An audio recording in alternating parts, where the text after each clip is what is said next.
Querido irmão, querida irmã, nesse domingo, 21 de janeiro, celebramos o terceiro domingo do tempo comum. Que as nossas ações sejam dirigidas pelo nosso Senhor nesse santo dia. No evangelho desse domingo, escrito por São Marcos, acompanhamos o chamado de Jesus aos seus 4 primeiros discípulos. Simão, que se tornaria Pedro, André, Tiago e João. Esses simples pescadores foram convocados a se tornar pescadores de homens e participantes do reino de Deus. Ao se converterem e crerem no Evangelho, aqueles homens frutificaram em boas obras no Senhor. Se você busca também converter o seu coração, escute a seguir a homilia dominical realizada pelo nosso pároco, Padre Antônio José. Se quiser, compartilhe com alguém querido. Você pode estar levando a ação do Espírito Santo a um coração perdido. Deus abençoe muito você e sua família, e um abraço dos seus irmãos da paróquia Nossa Senhora de Fátima, Rainha de todos os santos. O Senhor esteja convosco. Ele está no meio de nós. Proclamação do Evangelho de Jesus Cristo, segundo Marcos. Glória a vós, Senhor. Depois que João Batista foi preso, Jesus foi para a Galileia, pregando o Evangelho de Deus e dizendo: o tempo já se completou e o reino de Deus está próximo. Convertei-vos e crede no Evangelho. E passando à beira do mar da Galileia, Jesus viu Simão e André, seu irmão, que lançavam a rede ao mar, pois eram pescadores. Jesus lhes disse: segui-me, e eu farei de vós pescadores de homens. E eles, deixando imediatamente as redes, seguiram a Jesus. Caminhando mais um pouco, viu também Tiago e João, filhos de Zebedeu. Estavam na barca consertando as redes, e logo os chamou.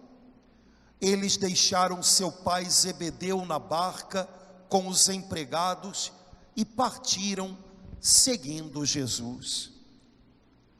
Palavra da salvação. Glória a vós, Senhor. Irmãos queridos, tem muita coisa importante acontecendo nas leituras da palavra de Deus de hoje. Queria compartilhar algumas com você que me chamaram mais atenção, mas eu creio que se você em casa lembrar da palavra de hoje, mais coisas vão vir à sua mente, ao seu coração. A primeira leitura que a gente ouviu hoje é um trechinho do livro do profeta Jonas. A Sagrada Escritura diz que esse homem foi enviado por Deus à cidade de Nínive, que era talvez a maior cidade do Oriente Médio daquele tempo. Uma cidade que, como diz a Escritura, demorava 3 dias para ser atravessada.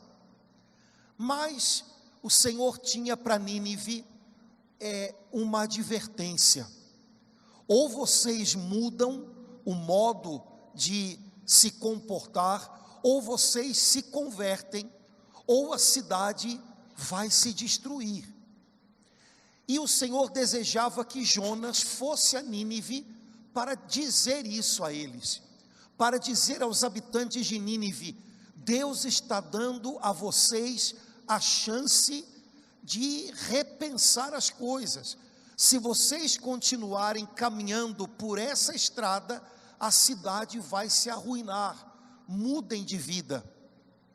Só que temos um problema: Jonas não amava a cidade de Nínive e não se importava com os seus habitantes.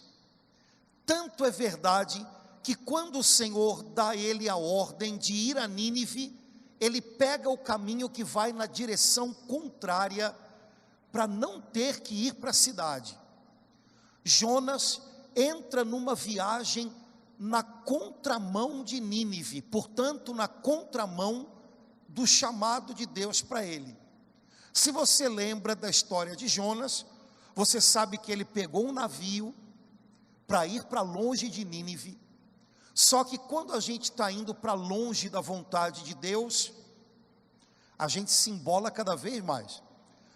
Houve uma tempestade no meio do mar, e o navio começou a naufragar.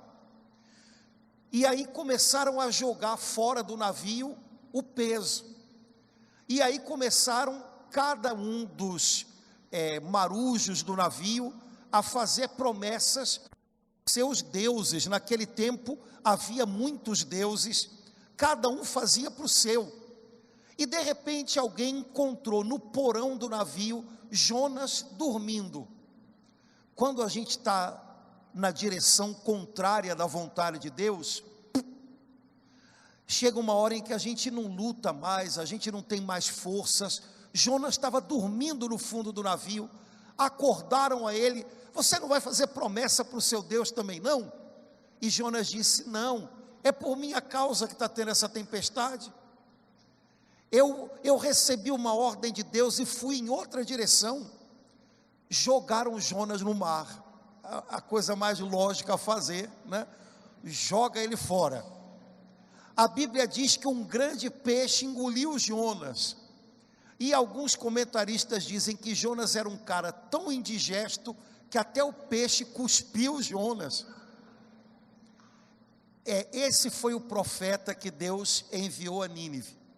Depois de tanta coisa, Jonas entendeu: o Senhor não tem jeito, Ele está contando comigo lá, e foi.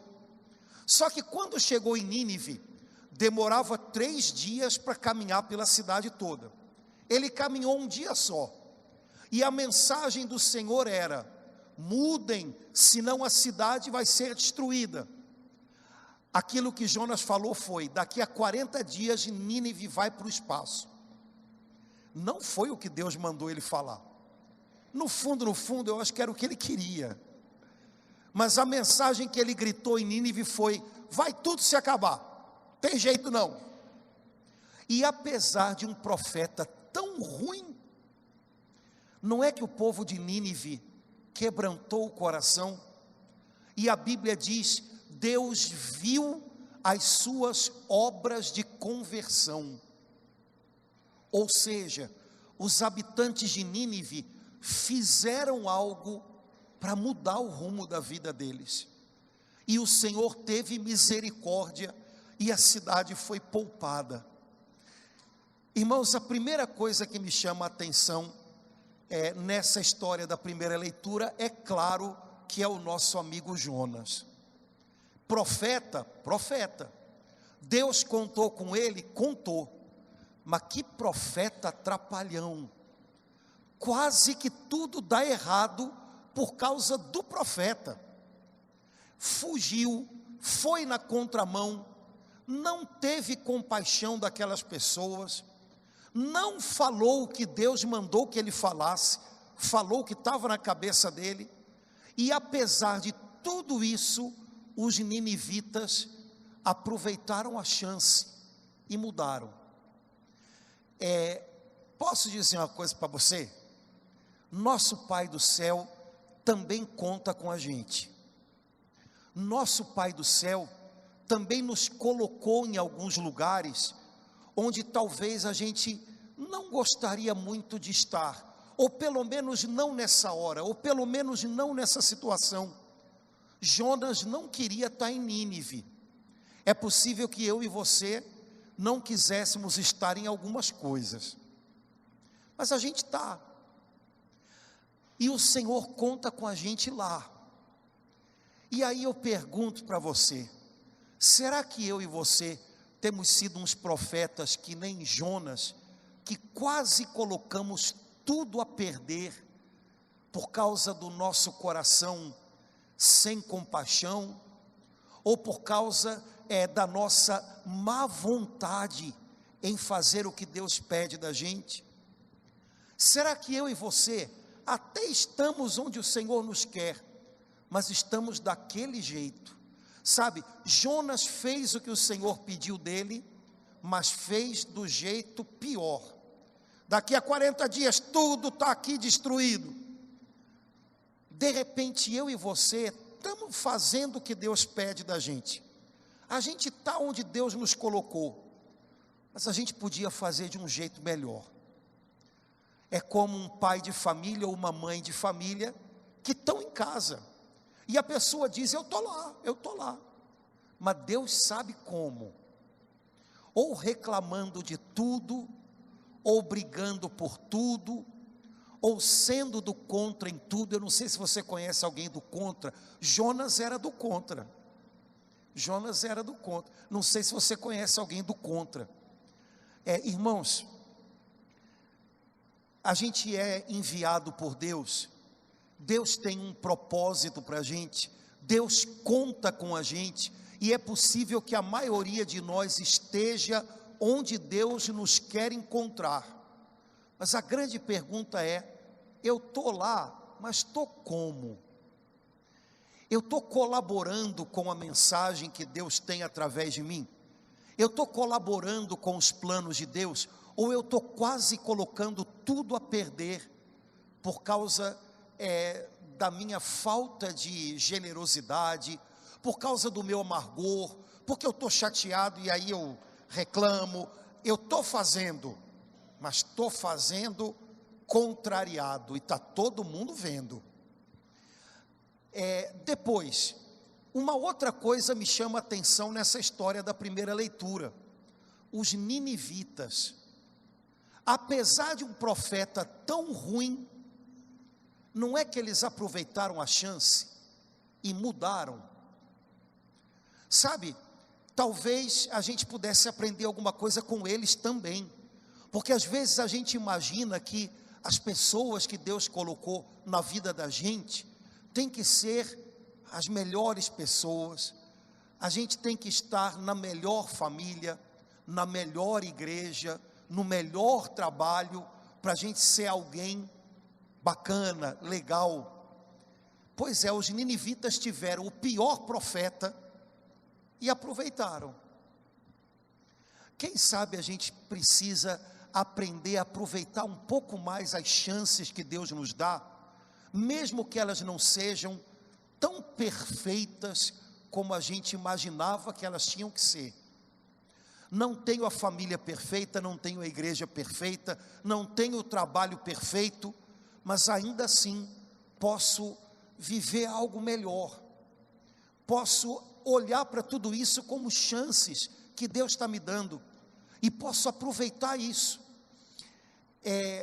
Os ninivitas entenderam que não adiantaria eles terem o melhor profeta se eles próprios não começassem a mudar. Então eles decidiram, apesar de Deus nos ter mandado o pior profeta, a gente vai aproveitar. E eles começaram a mudar. Irmãos, a gente vive num tempo em que as pessoas falam muito de mudanças, mas muito pouca gente tem disposição a mudar. E a gente imagina que vai chegar alguém que vai fazer a mudança acontecer.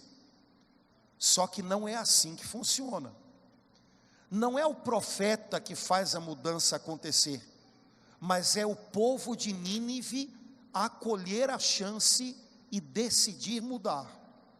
Deus poderia nos dar a melhor família, a melhor igreja e as melhores oportunidades, segundo a cabeça da gente, e a gente ainda assim decidir não melhorar.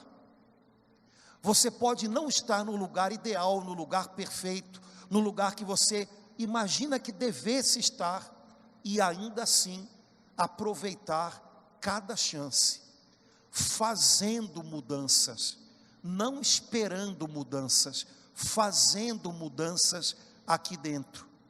Afinal, será que eu só falo de mudanças, ou eu de fato estou disposto a mudar? Conversão significa isso, disposição a mudar. Segunda leitura de hoje, um trechinho curtinho, mas que tem que explicar para não causar problemas em casa. Porque na segunda leitura São Paulo disse assim: aquele que tem mulher, viva como se não tivesse. Como o auditório, a maioria, eu acho que ainda são mulheres, levantem a mão. Homens, levantem a mão. Oh, está aumentando, está aumentando. Beleza. Um dia eles vão estar no lugar deles, que é dentro da igreja, né? Mas alguém poderia dizer também, parafraseando São Paulo, quem tem marido, viva como se não tivesse. E aí me sai uma paroquiana daqui, não faz o almoço, e o marido reclama, 3 horas da tarde, a mulher não vai sair almoço não?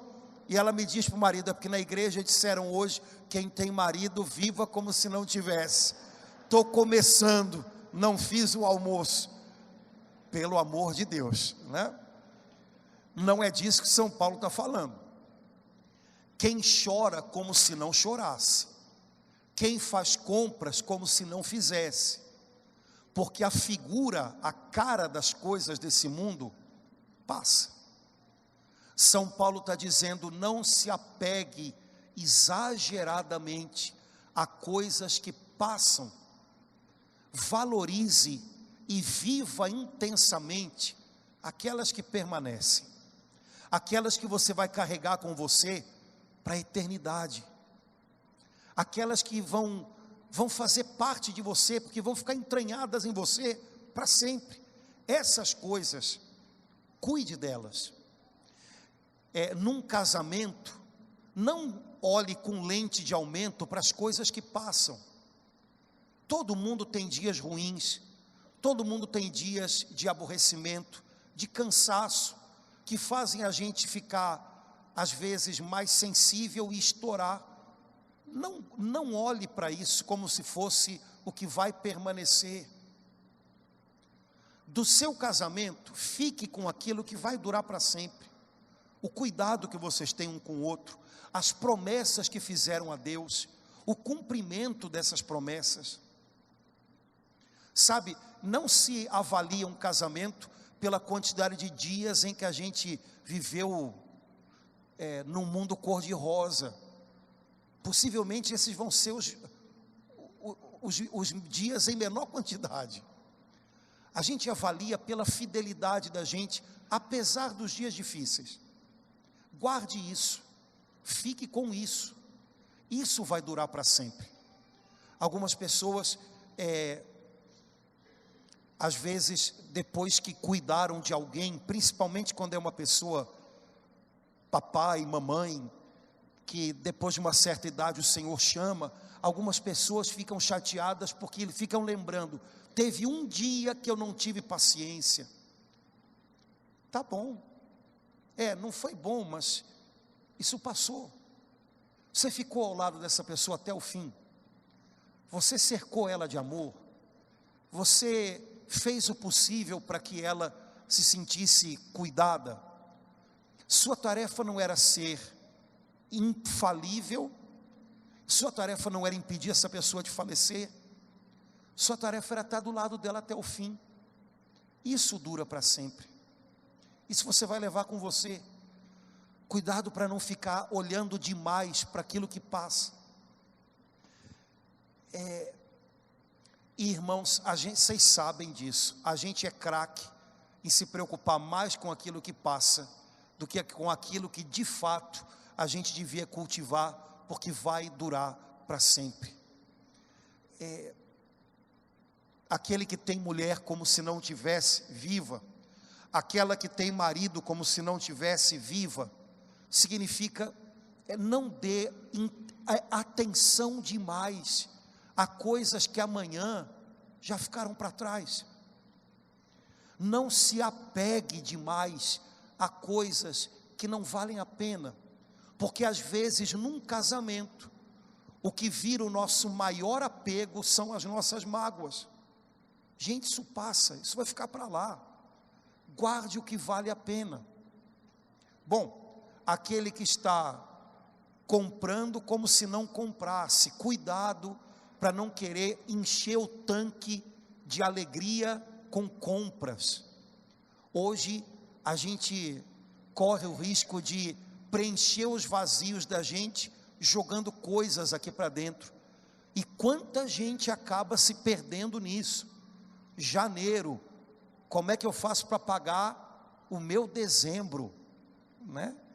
Em janeiro chegam as faturas e eu falo, meu Deus do céu, o que eu fiz? Pois é, cara. Você quer muita coisa para se agarrar? É isso? Não, eu tenho isso, eu tenho aquilo. Mas você acha que dá para se agarrar nessas coisas? Sabe, às vezes adquirir coisas dá uma impressão de segurança, porque eu tenho muita coisa, estou seguro. A gente tem que aprender a segurar por dentro, gente. A gente tem que aprender a segurar por dentro, porque na hora do aperto, as coisas todas não estão perto, a gente só tem o que tem dentro.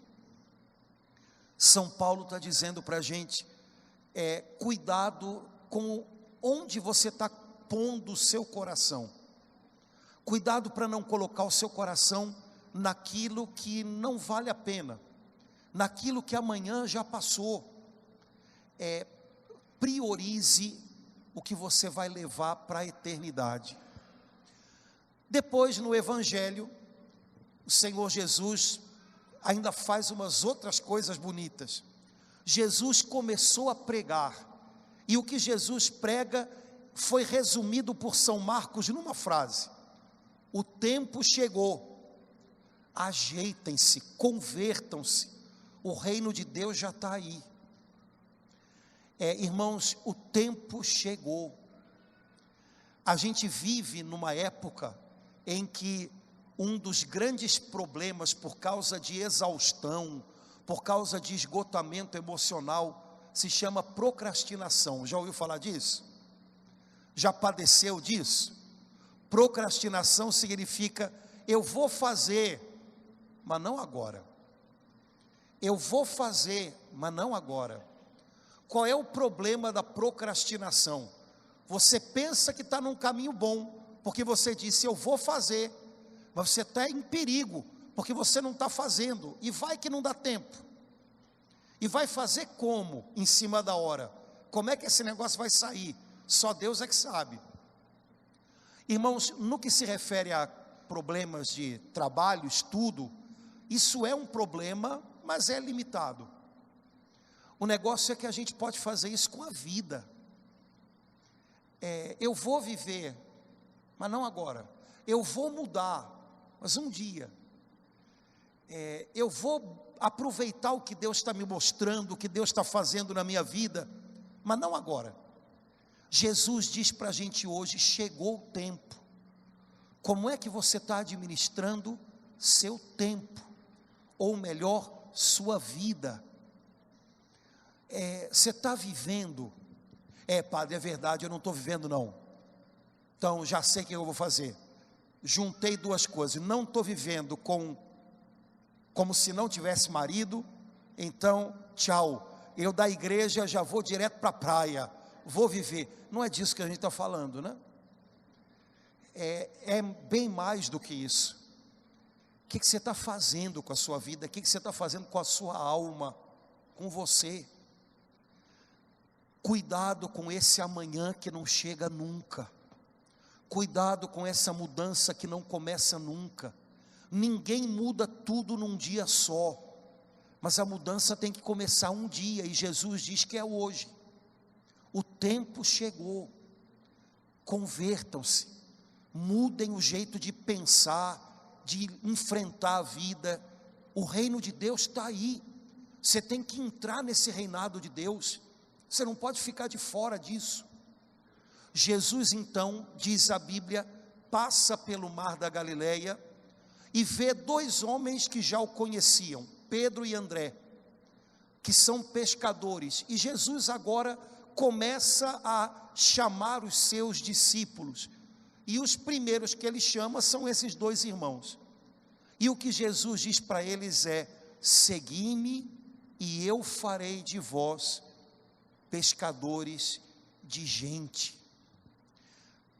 Primeira coisa que Jesus diz, segui-me, é o contrário de atropelai-me, né? A gente parece que entendeu errado, né? Jesus diz, segui-me, e a gente passa por cima dele. Nossa pressa, nossa ansiedade também podem ser parte do nosso complexo de Jonas. Estou onde Deus me quer, mas vou fazer a coisa do meu jeito, com a minha cabeça. Estou onde Deus me quer para fazer as coisas do jeito de Deus. E eu preciso aprender com Ele. E eu preciso entender o que Ele está me ensinando. Por isso Jesus diz: segui-me, e não atropele tudo com a sua pressa, vai devagar.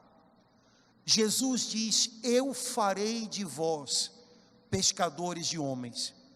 Significa que existem duas coisas acontecendo hoje na vida da gente: o que a gente está fazendo para Deus, por Deus, e o que Deus está fazendo na gente.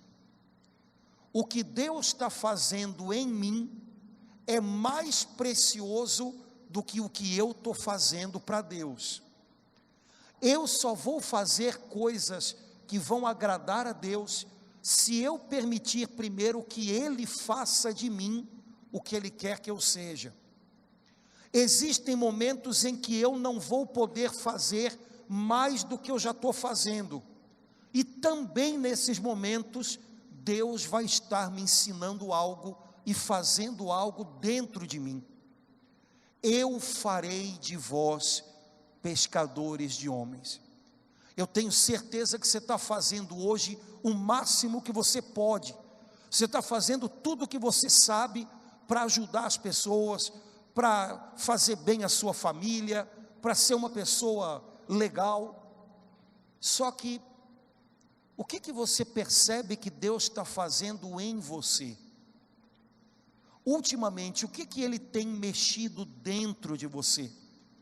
É preciso que você aprenda com isso, porque é disso que depende todo o resto.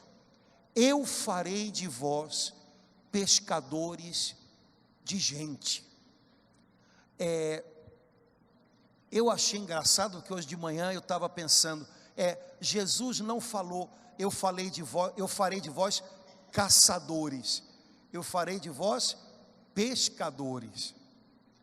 O caçador tem que correr atrás, o caçador tem que machucar a caça, o caçador tem que pegar a caça, sei lá, pelo pescoço, ele tem que correr.